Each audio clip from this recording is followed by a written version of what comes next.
Տպավորություն ունեն Վրաստանում, որ իրենք դուրս են մնում process-ներից։ Իդեպ դա բացարձակ չեն թաքցնում, որ իրենք աջակցում են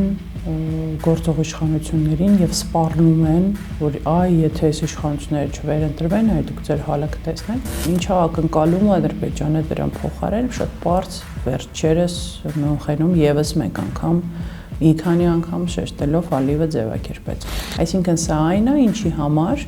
ներկայ իշխանությունը առաջարկում է մարդկանց գնալ եւ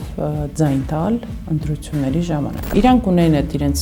բնակեցման ծրագրի շրջանակներում մինչև 2025 թվական պետքա մոտ 140-145 հազար բնակիչ բնակեցնեին օկուպացված տարածքներում։ Տարվա վերջ 25-ի ամփոփելով Պարզ դարձավ, որ 20 հազարի մոտ է հաջողվել այդտեղ բնակեցնել։